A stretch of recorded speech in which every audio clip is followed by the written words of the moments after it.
السلام علیکم ورحمۃ اللہ نحمدہ ونصلی علی رسولہ الکریم اما بعد فاعوذ باللہ من الشیطان الرجیم بسم اللہ الرحمن الرحیم رب اشرح لی صدری ویسر لی امری واحلل عقدۃ من لسانی یفقہوا قولی۔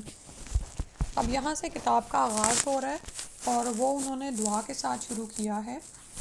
جہنم کا بیان کتاب ہم پڑھ رہے تھے۔ اعوذ باللہ من الشیطان الرجیم بسم اللہ الرحمن الرحیم ربنا اصرف عنا عذاب جہنم ان عذابها کان غراما انہا ساءت مستقرا و مقاما۔ اے ہمارے رب، ہم سے جہنم کا عذاب پھیر دے، اس کا عذاب تو چمٹ جانے والا ہے، بے شک جہنم بہت ہی برا ٹھکانہ اور بہت ہی بری جگہ ہے۔ سورہ فرقان کی آیت نمبر 65-66 ہے۔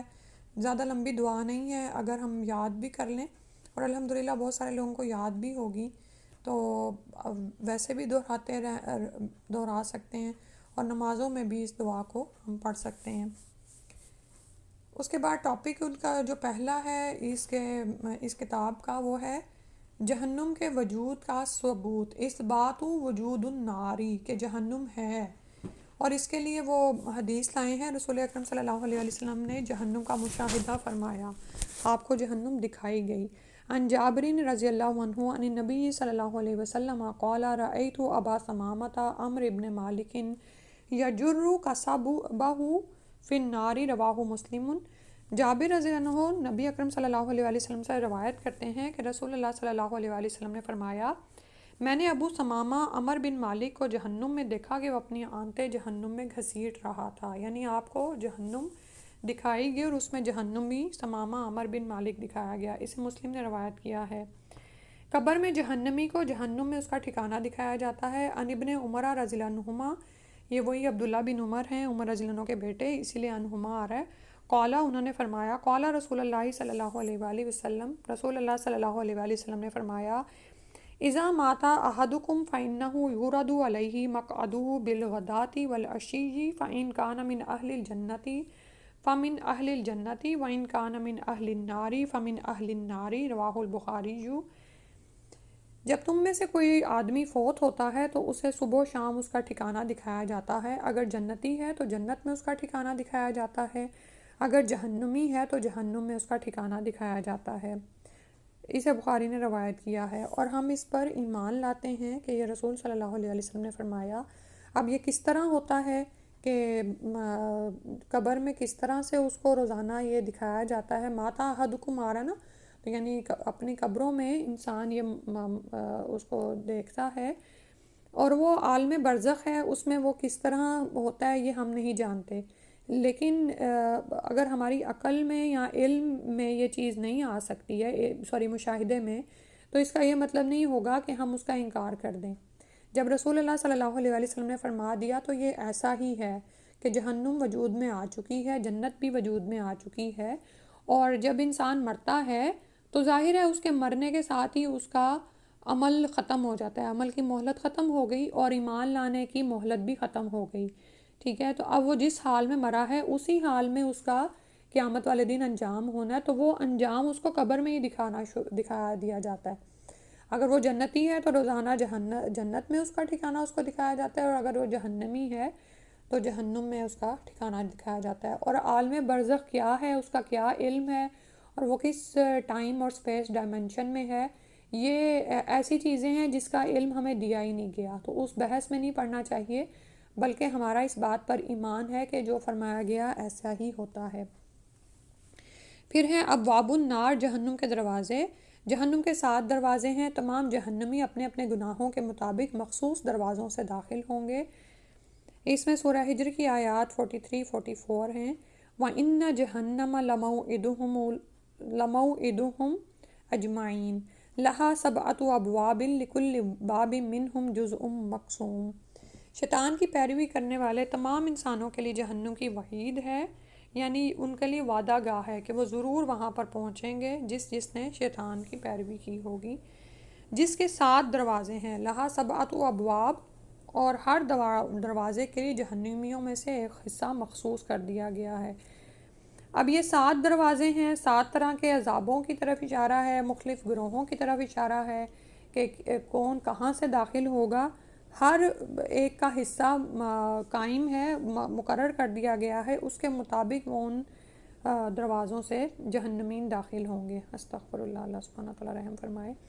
قیامت کے روز فرشتے جہنم کے بند دروازے کھولیں گے تاکہ جہنمیوں کو الگ الگ گروہوں میں داخل کیا جا سکے۔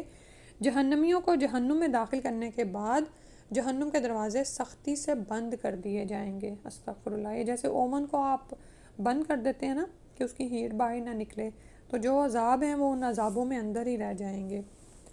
اور اس کی جو وضاحت ہے وہ لکھ رہے ہیں کہ آگے آئے گی، ٹھیک ہے۔ یہاں پر کیونکہ ابواب النار کا ذکر آیا ہے تو اس ہیڈنگ میں انہوں نے بیان کر دیا ہے کہ بند دروازے فرشتے کھولیں گے، جہنمیوں کو گروپ میں اندر انٹر کیا جائے گا، اور وہ مجرمین ہیں، مختلف ان کے گناہ ہیں، اس کے مطابق ان کو کیٹیگرائز کیا گیا ہے، اور جب وہ داخل کر دیے جائیں گے تو وہ دروازے اس کے بند کر دیے جائیں گے۔ پھر اگلا ٹاپک ہے درکات الناری، جہنم کے درجات۔ نستعیذ باللہ من عذابها بأنہ لا الہ الا ہوا الاحد الصمد الذی لم یلد ولم یولد ولم یکن لہ کفوا احد۔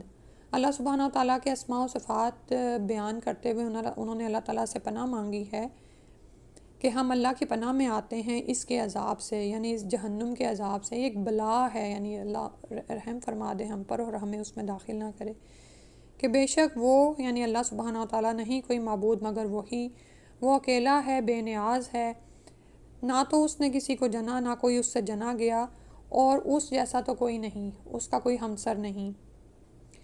درکات کو سمجھ لیں، ہمارے اردو میں درجات ہی استعمال ہوتے ہیں، لیکن درجہ دراصل عربی میں اوپر چڑھنے کو کہتے ہیں، یعنی جب آپ سیڑھیاں اوپر کو چڑھ رہے ہوتے ہیں، ایک سیڑھی کے بعد دوسرا سیڑھی چڑھے، یہاں ایک درجے یعنی پورے یعنی جیسے آپ کہہ لیں کہ بلڈنگ سے دوسری بلڈنگ میں آپ چلے گئے اوپر والی میں، تو اس کو درجات کہتے ہیں۔ پستیوں کی طرف جو اسی طرح سٹیپس جاتے ہیں ان کو درکات النار، وہ درکا کہتے ہیں اس کو، ٹھیک ہے، یعنی جو نیچے کی طرف جو جاتے ہیں نا سٹیپس، اس کو درکات کہتے ہیں۔ تو ترجمے میں انہوں نے درجات ہی لکھ دی ہے، لیکن یاد رکھیں کہ درجات الجنہ ہوتے ہیں اور درکات النار ہوتے ہیں۔ جہنم کے مختلف درجات ہیں، سب سے نچلے درجہ میں شدید ترین عذاب ہوگا اور اوپر والے درجہ میں سب سے کم تر درجے کا عذاب ہوگا۔ یعنی جیسے جنت کے درجات انسان جوں جوں چڑھتا چلا جاتا ہے، اس کے اجر و ثواب میں اور اس کی اللہ سے ملاقات میں، اور یہ اس بات کی ضمانت ہوتی ہے کہ وہ اللہ تعالیٰ اس سے راضی اور پھر مقربین تک وہ پہنچ جائے۔ لیکن اس کے برعکس جو نیچے کے درکات ہیں جہنم کے، اس میں عذاب کی شدتیں اوپر والے درجے میں کم ہیں، لیکن جوں وہ درکات یعنی نیچے پستیوں میں گرتے چلے جاتے ہیں تو اتنے ہی وہ عذاب بڑھتا چلا جاتا ہے۔ ان ابن عباس ابن مطلب عبد المطلب انہو قال یا رسول اللہ صلی اللہ علیہ وآلہ وسلم هل نفعت ابا طالب بشیء فإنه كان يحوطك ويغضب لك قال رسول اللہ صلی اللہ علیہ وسلم نعم هو في زحزاح من نار ولولا انا لكان في الدرك الاسفل من النار، رواہ مسلم۔ عباس بن عبد المطلب رضی اللہ عنہما سے روایت ہے کہ انہوں نے عرض کیا یا رسول اللہ صلی اللہ علیہ وآلہ وسلم، ابو طالب آپ کی حفاظت کرتے تھے، یعنی آپ کے چچا جنہوں نے آپ کے دادا عبد المطلب کے فوت ہونے کے بعد آپ کی حفاظت کا ذمہ لیا تھا۔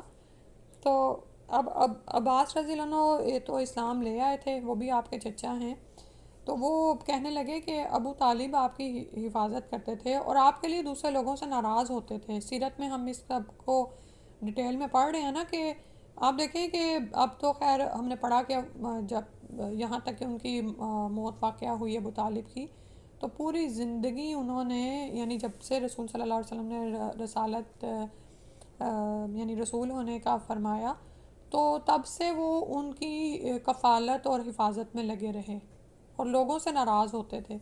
تو ابن عباس نے یعنی عباس بن مطلب نے بڑا سوال کیا کہ کیا یہ چیز ان کے کسی کام آئے گی؟ آپ صلی اللہ علیہ وسلم نے ارشاد فرمایا ہاں، اب وہ جہنم کے اوپر کے درجے میں ہیں، اگر میں ان کے لیے سفارش نہ کرتا تو جہنم کے سب سے نچلے درجے میں ہوتے۔ اسے مسلم نے روایت کیا ہے۔ منافق جہنم کے سب سے نچلے درجہ میں ہوں گے، اس کے لیے سورہ نساء کی آیت نمبر 145 میں ہی ذکر آتا ہے ان المنافقین فی الدرک الاسفل من النار وَلَن تَجِدَ لَهُمْ نَصِيرًا، یقیناً منافق جہنم کے سب سے نچلے درک یعنی درجے میں ہوں گے اور تم کسی کو ان کا مددگار نہ پاؤ گے۔ الدرک وہی جو جیسے ابھی آپ کو سمجھا ہے، الدرک الاسفلی، الف لام لگ گیا نا، تو بالکل ہی نیچے والے درجے میں ہوں گے۔ جیسے وہ دھوکے میں رکھا انہوں نے مسلمانوں کو، اسی طرح وہ سزا بھی اتنی ہی ویسے ہی المناک اور شدید پائیں گے کہ سب سے نیچے والے درجے میں گرا دیے جائیں گے اور ان کے لیے کوئی مددگار نہ پاؤ گے۔ جہنم کے درجات مختلف گناہوں کے مطابق مختلف عذابوں کے لیے مخصوص ہوں گے، واللہ عالم بالصواب۔ ان سمرۃ رضی اللہ عنہ انہ سمع النبی صلی اللہ علیہ وسلم یقول ان منہم من تأخذہ النار الی کعبیہ ومنہم من تأخذہ الی حجزتہ ومنہم من تأخذہ الی عنقہ، رواہ مسلم۔ سمرہ رضی اللہ عنہ سے روایت ہے، انہوں نے نبی اکرم صلی اللہ علیہ وآلہ وسلم کو فرماتے ہوئے سنا، بعض لوگوں کو آگ ٹخنوں تک جلائے گی، بعض لوگوں کو کمر تک جلائے گی اور بعض لوگوں کو گردن تک جلائے گی۔ اسے مسلم نے روایت کیا ہے، اللہ رحم فرما دے۔ ان ابی ہریرہ رضی اللہ عنہ عن النبی صلی اللہ علیہ وسلم قال تأکل النار ابن آدم الا اثر السجود حرم اللہ علی النار ان تأکل اثر السجود، رواہ ابن ماجہ، صحیح حدیث ہے۔ ابو ہریرہ رضی اللہ عنہ سے روایت ہے کہ نبی اکرم صلی اللہ علیہ وآلہ وسلم نے فرمایا، آگ ابن آدم کے سارے جسم کو کھائے گی لیکن سجدہ والی جگہ کو نہیں کھائے گی۔ اللہ تعالیٰ نے آگ پر سجدہ والی جگہ کو کھانا حرام کر دیا ہے، ٹھیک ہے۔ تو سجود کی کثرت سے نبی صلی اللہ علیہ وسلم نے ایک دفعہ فرمایا تھا نا کہ میری مدد کرو، کہ جب کسی صحابی نے ان کو اپنے ساتھ مقام کا کہا تھا، تو لیکن اس میں یہاں پر یہ بات اس لیے لائے ہیں کہ گناہوں کے مختلف عذاب ہیں نا، تو اس کی طرف اشارہ ہے۔ تو سجدہ والی جگہ جو ہیں وہ حرام ہے آگ پر کھانا۔ جہنم کا ایک درجہ الجحیم، بھڑکتی ہوئی آگ کا گھڑا ہے۔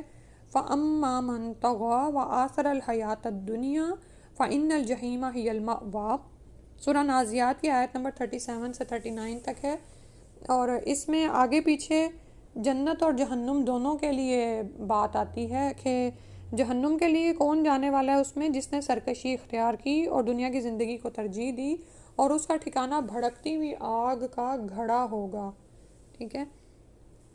تو اس سے پھر بچیں ہم۔ اور اس کے بعد آتا ہے وَأَمَّا مَنْ خَافَ مَقَامَ رَبِّهِ، وہ میں ابھی چیک کرتی ہوں آیت بھی۔ اور اس میں اب جو یہاں پر فرمایا جا رہا ہے، اللہ سبحانہ تعالیٰ اس سے ہمیں بچائے، محفوظ رکھے کہ جس نے سرکشی اختیار کی، یعنی سرکشی کا مطلب یہ ہوتا ہے کہ اللہ کی حدوں سے نکل جانا، ٹھیک ہے، اپنی مرضی کرنا، اور پھر کیا تھا اس کے عمل میں وآثر الحیات الدنیا، دنیا کی زندگی کو ترجیح دینا۔ اس کو ہم اپنی عمل میں دیکھیں گے کہ بعض اوقات ہم جیسے ابھی بات ہو رہی تھی نا کہ شیطان کے وسوسے ہوتے ہیں، تو ان کو سمجھنے کی کوشش کیا کریں کہ یہ ہمیں کدھر سے بہکار ہے، کہاں سے ہمارا وقت ضائع کر رہا ہے، ہماری صلاحیتیں، ہماری چیزیں ضائع کر رہا ہے۔ تو انسان کیا کرتا ہے پھر، وہ بہکاووں میں بعض اوقات آ جاتا ہے اور دنیا کی زندگی کو ترجیح دے دیتا ہے۔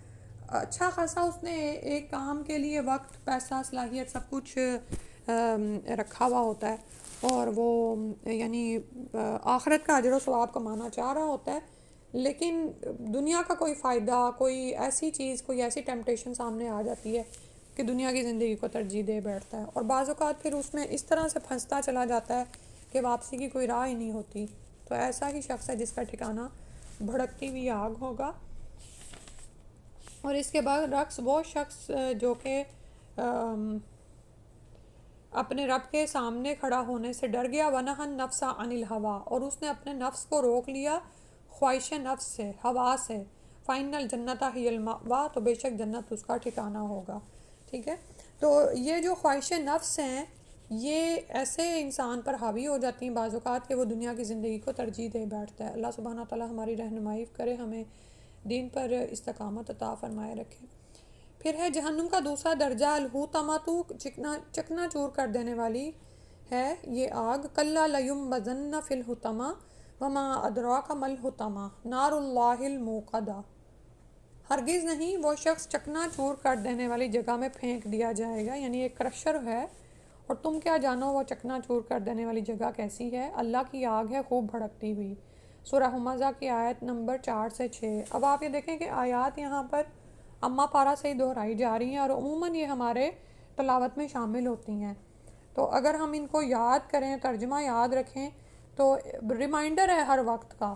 صبح آپ نے پڑھی سورہ ہمزہ، شام میں پڑھ لی، تو کتنی دفعہ ریمائنڈر ہو جاتا ہے نا. اور پھر یہ کہ یہ جو چکنا چور کر دینے والی ہے، یہ موت نہیں دے گی، موت واقعہ نہیں ہوگی، استغفر اللہ، کیونکہ موت تو ہے نہیں وہاں پر. جہنم کا تیسرا درجہ حاویۃ گہری کھائی ہے. وَأَمَّا مَنْ خَفَّتْ مَوَازِينُهُ فَأُمُّهُ حَاوِيَةٌ وَمَا أَدْرَاكَ مَا هِيَ نَارٌ حَامِيَةٌ. اور جن کے پلڑے یعنی میزان ہلکے ہوں گے ان کی جگہ گہری کھائی ہوگی. اور تمہیں کیا معلوم وہ گہری کھائی کیا ہے؟ حاویہ کیا ہے؟ بھڑکتی ہوئی آگ ہے. سورہ قاریہ کی آیت نمبر 8 سے 11، یہ بھی اما پارا میں آتی ہے. جہنم کا چوتھا درجہ سکرہ ہے، سخت جلسا دینے والی ہے. اور یہ بھی اینڈ پہ ہی آتی ہے. آخری 3 سپارے بھی ہم اگر ٹارگٹ کریں نا ترجمے کے ساتھ پڑھنے کے، تو بہت ہی زیادہ انسان کی یعنی کہ ہوس کو ختم کرنے والے ہیں، تربیت کرنے والے ہیں. آیات ہیں سَأُصْلِیہِ سَقَرَ وَمَا أَدْرَاكَ مَا سَقَرُ لَا تُبْقِي وَلَا تَذَرُ لَوَّاحَةٌ لِلْبَشَرِ. عنقریب میں اسے سخت جھلسا دینے والی آگ میں جھونک دوں گا. تم کیا جانو وہ سخت جھلسا دینے والی جگہ کیا ہے؟ نہ باقی رکھے نہ چھوڑے، کھال کو جلا کر کالا کر دینے والی. اور اس میں وہی جو اوپر ہم نے پڑھا کہ مختلف جرائم اور اس کے مطابق پھر درکات ہیں. جہنم کا 5واں درجہ لظیٰ بھڑکتی ہوئی آگ کی لپیٹ ہے. کلا انہا لظیٰ نزاعۃ للشویٰ تدعو من ادبر وتولی وجمع فاوعیٰ. ہرگز نہیں، وہ تو بھڑکتی ہوئی آگ کی لپیٹ ہے جو سر اور منہ کی کھال ادھیڑ دے گی، پکار پکار کر اپنی طرف بلائے گی. ہر اس شخص کو جس نے حق سے منہ موڑا، پیٹھ پھیری، مال جمع کیا اور خرچ نہ کیا. ٹھیک ہے، حق کو قبول ہی نہیں کیا، جھٹلایا. منہ پھیرنا یعنی اس سے اعراض کر جانا. دل بھی قبول کر گئے تھے، دلوں کو بھی سمجھ آ گئی تھی، یا یہ کہ سنتے بھی تھے، لیکن اس طرح قبولیت ہی نہیں اس کو دی اور منہ پھیر لیا اس سے. پیٹھ پھیری، مال جمع کیا اور خرچ نہ کیا. یہ جو مال کی محبت ہے نا، اس کی بھی ہماری بہت یعنی کہ ہم سب کو اس پہ فوکس کرنا چاہیے کہ مال اللہ سبحانہ تعالیٰ نے خیر کے لیے دیا ہے، لیکن وہ خیر کب ہوگا ہمارے لیے؟ جب ہم اس سے اپنی آخرت کو کما لیں گے، جنت کما لیں گے. اور اگر انسان اس سے صرف دنیا ہی کمائے چلا جا رہا ہے تو پھر جان رکھے کہ پھر اس مال کو جس کو وہ سمیٹ سمیٹ کر رکھتا ہے اور خرچ نہیں کرتا، پھر تکبر کے مارے حق سے منہ پھیر لیتا ہے، تو بھڑکتی ہوئی آگ کی لپیٹ میں ڈالا جائے گا جو سر اور منہ کی کھال ادھیڑ دے گی. یعنی جاتے ہی وہاں پر لوگوں کے چہرے جیسے بھنی ہوئی بکریاں ہوتی ہیں، ان کے چہرے ہوتے ہیں، تو کبھی آپ نے دیکھا ہوگا کیسے وہ نظر آ رہے ہوتے ہیں. تو جاتے ہی سر اور کھال جیسے ادھڑ جائے، تو یہی ہوتا ہے نا جیسے آپ بکری کو پکانے کے لیے اس کا سری کو آپ جلاتے ہیں. اور پھر یہ کہ جہنم کے لیے ذکر آ رہا ہے پکار پکار کر اپنی طرف بلائے گی. یعنی یہ کوئی اللہ کی مخلوق ہے اور اللہ ہی اس کو یہ طاقت دینے والے ہیں کہ جیسے کوئی جاندار ہے اپنے شکار کو، اپنے مجرموں کو بلائے گی. جہنم کا 6واں درجہ سعیر ہے، دہکتی ہوئی آگ ہے. اور یہ سورہ الملک میں جو آتا ہے، یہ بھی دیکھیں ہم سورہ روزانہ رات کو پڑھتے ہیں، تو کوشش کیا کریں کہ ترجمہ اگر یاد کر بھی لیا ہے تو کبھی کبھار ترجمے والے قرآن کو کھول کے پڑھ لیا کریں. بعض اوقات یہ ہوتا ہے نا کہ یہ حفظ ہوتی ہے محض ایک عادت کی طرح ہماری روٹین میں شامل ہو جاتی ہے، تو کبھی کبھار اگر قرآن کھول کے ترجمے پر نظر ڈال لی جائے تو یہ بھی ریمائنڈر کا کام کرتی ہے. فرمایا وَقَالُوا لَوْ كُنَّا نَسْمَعُ أَوْ نَعْقِلُ مَا كُنَّا فِي أَصْحَابِ السَّعِيرِ فَاعْتَرَفُوا بِذَنبِهِمْ فَسُحْقًا لِأَصْحَابِ السَّعِيرِ. قیامت کے روز کافر کہیں گے کاش ہم دنیا میں غور سے سنتے یا سمجھتے تو آج اس دہکتی ہوئی آگ کے سزاواروں میں شامل نہ ہوتے. اس طرح وہ اپنے قصوروں کا خود اعتراف کریں گے. لعنت ہے ان جہنمیوں پر. سورہ ملک کی آیت نمبر 10 اور 11 ہے. آپ یہ دیکھیں کہ دنیا میں اب ہم بلائے جاتے ہیں سننے اور سمجھنے کی طرف، تو دنیا میں ٹیمپٹیشن جان نہیں چھوڑتی، کام ہماری جان نہیں چھوڑتے. تو ان کاموں کو پریارٹائز کیا کریں کہ کیا وہ حقیقتاً وہ ایسے کام ہیں جو میری ذمہ داریاں ہیں، جو میری استطاعت میں ہیں، جن کو مجھے کرنا ہے اور جن کے کرنے سے مجھے آخرت کمانی ہے، یا وہ صرف وسوسے اور شیطان کے بہکاوے ہی ہیں کہ میں صبح اٹھتی ہوں اور میں پلان شروع کر دیتی ہوں، مجھے یہ کرنا ہے وہ کرنا ہے، اور اتنے میں کوئی مجھے ریمائنڈر، کوئی نصیحت کی بات ملتی ہے تو میں اسے اگنور کر دیتی ہوں یا ڈیلے پہ ڈال دیتی ہوں، اچھا کل کر لیں گے، کل وہ کل کس نے دیکھی ہے، ہمیں نہیں پتہ کب زندگی کا خاتمہ ہو جائے۔ تو پھر وہاں پر نعوذ باللہ جب وہ پہنچیں گے تو پھر وہ کہیں گے کاش کہ ہم سن لیتے اور سمجھتے، یعنی نصیحت کو سنتے اور اس کو قبول کرتے، سمجھتے اس کو، تو پھر ان آگ والوں میں نہ ہوتے۔ اللہ سبحانہ تعالیٰ اس دنیا میں ہماری آنکھیں کھول دے، ہمارے کان کھول دے اور ہمارے دلوں پر اثر ہو ہدایت کا، اور ہم اس کو قبول کریں اور اس کے مطابق اپنی زندگیاں بدلیں، تو وہاں پر خود ہی اپنے قصوروں کا اعتراف کریں گے۔ تو اللہ تعالیٰ نے فرمایا فَسُحْقًا لِّأَصْحَابِ السَّعِيرِ، کیسے جہنمیوں کے لیے لعنت ہے۔ جہنم کے ایک درجے کا نام زمہریر ہے جس میں شدید سردی کا عذاب دیا جائے گا۔ یہ وضاحت یہ آگے آئے گی کہ وہاں پر ایک ایسا درجہ بھی ہے کہ جہاں جب جہنمی بہت زیادہ چیخیں چلائیں گے اور گرمی سے پناہ مانگیں گے تو ان کو اس طرف لے جایا جائے گا۔ شروع میں تو وہ اس کو ان کو اچھا لگے گا، لیکن آپ یہ دیکھیں کہ شدید ہے نا، یہ سردی کا عذاب ہے، تو کیسے اسکن یہ برن ہو جاتے ہیں نا کولڈ کے۔ اور پھر یہ کہ جب بدن جلتے ہوئے نکلے ہوں گے جہنمیوں کے، تو پھر وہ اگر اس طرح کے کسی فریزر میں ڈالے جائیں گے تو آپ امیجن کریں کہ کیا حال ہوگا، اور کیسے وہ زخم اور فراسٹ بائٹس جو بن جاتی ہیں، اور پھر کہ ان کا خاتمہ نہیں ہے، استغفر اللہ۔ آخری ہے جہنم کے ایک وادی کا نام ویل، ہلاکت اور بربادی بھی ہے، اور اس میں وہ سورہ مرسلات کی آیت نمبر 30 سے 34 تک لائے ہیں، یہ بھی 29ویں پارے میں آخری سورہ ہے شاید۔ تو فرمایا ان تلقوا الی ظل ذی ثلاث شعب لا ظلیل ولا یغنی من اللہب انہا ترمی بشرر کالقصر کأنہ جمالۃ صفر ویل یومئذ للمکذبین۔ کافروں کا حکم ہوگا چلو اس سائے کی طرف جو 3 شاخوں والا ہے، لیکن یہ سایہ کیسا ہے؟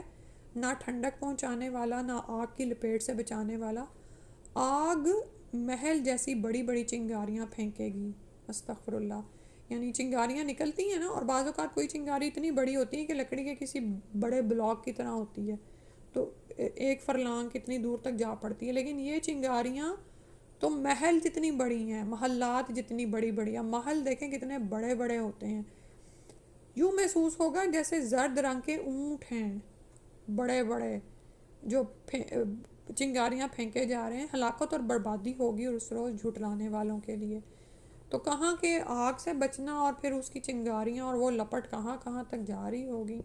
اللہ سبحانہ تعالیٰ ہمارے حال پر رحم فرمائے اور ہمیں اپنی اس جہنم سے محفوظ فرما دے، آمین۔ اللہم انا نسألک الجنۃ الفردوس ونعوذ بک من النار، اللہم انا نسألک الجنۃ الفردوس ونعوذ بک من النار، اللہم انا نسألک الجنۃ الفردوس ونعوذ بک من النار، آمین یا رب العالمین۔ جزاک اللہ خیر، سبحانک اللہم و بحمدک، اشہد ان لا الہ الا انت، استغفرک و اتوب الیک۔ السلام علیکم ورحمۃ اللہ۔